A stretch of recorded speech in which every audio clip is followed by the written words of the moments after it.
ሰላም እንዴት ናችሁ? የነጅሆም ኩኪንግ ቤተሰቦች ዛሬ ቤዛ ክፍል 73 ይዤላችሁ መጥቻለሁ። ላይክ፣ ሼር፣ ሰብስክራይብ በማድረግ እስከ መጨረሻው አብረውን ይቆዩ።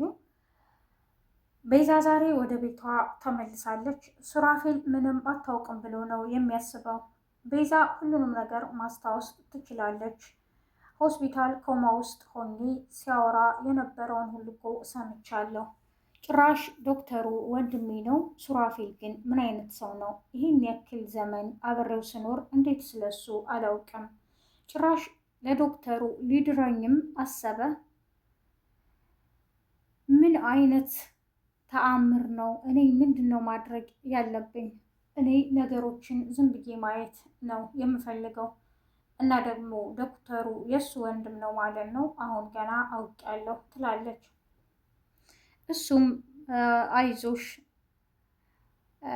በቃ የሚያስፈልግሽን ነገር አደርጋለሁ፣ እኔ ግን የምፈራው እኔን እንዳትረሺ ነው ይላታል።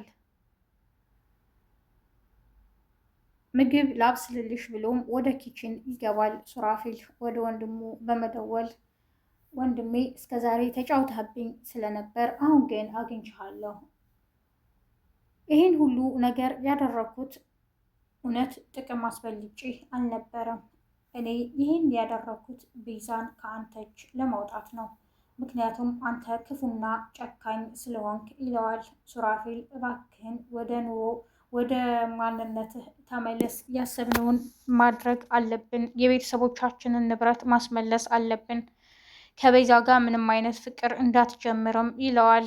ቤዛን በጣም ነው መወዳት፣ አንተ ጋር ስላለች ሌላ ነገር እንዳታስብ ስላሰብኩ ነው ከአንተ ጋር የተመሳሰልኩት እና የቀረውም ይቀራል ይለዋል። ዶክተሩ በጣም ይናደዳል። ሁለተኛ ግን ታውቃለህ፣ ነፍስህን አልምረውም፣ እንገናኛለን እያለም ወንድሙ ላይ ይዝትበታል። ኩቻ ሁሌ ዶክተሩን ሲያገኘው ቤዛ የት ናት እያለ ያሰቃየዋል። ሉላም ወደ ቤት መሄድ አለብኝ ትለዋለች ኩቻን። ምክንያቱም ሱራፌል ደውሎ ነበር፣ ድምፁን መስማት ስለማልፈልግ አላነሳውለትም። አሁን ደግሞ ቤዛ መታለች ብሎ ቴክስት አደረገልኝ ትለዋለች። እሷም ወይኔ እህቴን ለስንት ዘመናት ጠፍታ የኖረችዋን እህቴን ላገኛት ነው በማለት በጉጉት ትሄዳለች። ሱራፌል ግን በር ላይ ሻንጣዋን ይዞ በይ ወደ መጣሽበት ሂጂ፣ ካሁን በኋላ አታስፈልጊም ይላታል። እሷም ትበሳጫለች። የሚስቴን ቀለበትም አንጪ፣ ከዚህ በኋላ እኮ ያው ራሷ ተመልሳለች ይላታል። ቀለበቱን ከሰጠች በኋላ ወጥታ ሻንጣዋን ይዛ ሱቅ ስታስቀምጥ የልጇ አባት ያያታል።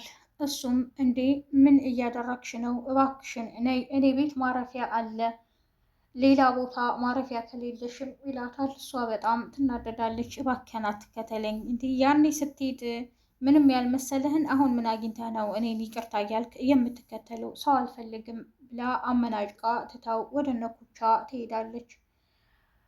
ሉሲ መቼ ነው የኔና ያንተን ህይወት የምንኖረው? ሁሌ ሉላ፣ ሁሌ ቤዛ እያልክ ስለ ሰዎች ህይወት ስትጨነቅ የምትኖረው እያለች ትጨቀጭቀዋለች።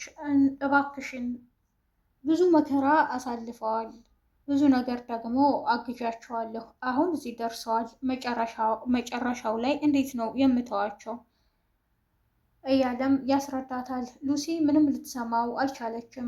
ድንገት ሉላ በር ትቆረቆራለች። ስትመጣ ሉሲ ትደነግጣለች። ምን ማለት ነው ትላታለች። እባካችሁን ለትንሽ ጊዜ እዚህ ልረፍ ትላቸዋለች።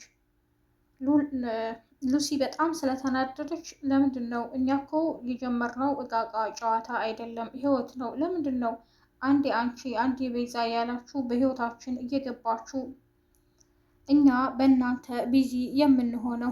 የራሳችን የሚያሳስበን ብዙ ጉዳይ አለን ትላታለች። ኩቻ ስለደነገጠ ሉላ እባክሽን ይቅርታ አድርጊላት፣ ለምታወራው በጣም ስሜታዊ ስለሆነች ነው ይላታል። ቤዛ ብቻዋን ቁጭ ብላ ታወራለች። ለምንድን ነው እንደዚህ አይነት ጉድ ውስጥ የገባሁት? ደግሞ እህት አለችኝ፣ መንታ እህት። የት ይሆን ያለችው? የት ሄዳ ነው እያለችም ብቻዋን ታወራለች። ስልኳ ብዙ ጊዜ በተደጋጋሚ ይደወላል። የሚደውለውም ኩቻ ነበር እና ማን ነው የሚደውለው ይላታል። አንሽና አናግሪም ይላታል ሱራፌል። እኔ እንጃ ኩቻ የሚል ስልክ ነው፣ ማን እንደሆነ አላውቅም ትላለች። እኔ ለመሆኑ ሳላስታውስ የምቆየው እያስመሰልኩ እስከ መቼ ነው? የሱራፌልን መጨረሻ ማየት አለብኝ ትላለች። ምግብ ሰርቼ አምጥቼልሻለሁ ብይ በማለትም ትቷት ይሄዳል። እኔ ሲጀመር ሰው አልፈልግም ትለዋለች። ብቻዬን መሆን ነው የምፈልገው፣ ውጣልኝ፣ አታናግረኝ ትላለች። ሱራፌል ያንን ሁሉ የሚያደርገው ባንዴ እንደዚህ እንዴት ተቀየረ? እነ ሉሲና እነ ኩቻ በጣም ገርሟቸዋል። ምን አይነት ሰው ነው ሰው ባንዴ እንደዚህ ይቀየራል? እያሉ በጣም አዝነውበትና ተናደው ነበር። እሱ ግን ሚስቱ በሌላ ሰው እጅ ስላለች ለማትረፍ ሲል እሱ ጋር ተመሳስሏል። ቤዛንም ካገኘ በኋላ ወንድሙን ክዶታል። እኔ ለእንደንተ አይነቱ ተንኮልና ሴራ የገባሁ አይደለሁም ብሎታል። ኩቻ ይህንን ሲሰማ ምን ይል ይሆን? ሉላ እህቴ የት ነው ያለሽው? እባካችሁን አስገቡኝና እህቴ ላያት እያለች ትለምናቸዋለች። ቤዛ በር ከፍታ ወጥታ ትሄዳለች። ሱራፌል ድንገት ወደ ቤት ሲመጣ ያጣታል። በጣም ይደነግጣል። ሁሉንም ክፍል እየዞረ ፈልጎ ያጣታል። እሷ መንገድ ላይ ወክ እያደረገች ድንገት ዶክተሩ ያገኛታል። ቤዛ እንዴት ነሽ? አሁን ያለሽበት ሁኔታ አሪፍ ነው እያለ እያስመሰለ ያወራታል። አዎ ደህና ነኝ፣ ምን ቀረህም ትለዋለች። እሷ ምንም የቀረኝ ጉዳይ የለም፣ ነይ በሰላም ነገሮችን እንፍታ፣ ነይ መኪና ውስጥ ግቢ ይላታልም። እሷ ለምንድን ነው የምገባው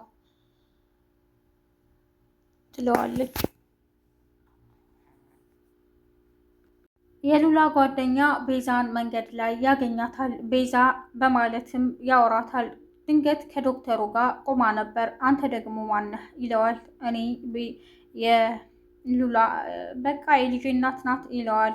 ዶክተሩ በጣም ይደነግጣል። ምን ማለት ነው የልጄ እናት ይለዋል።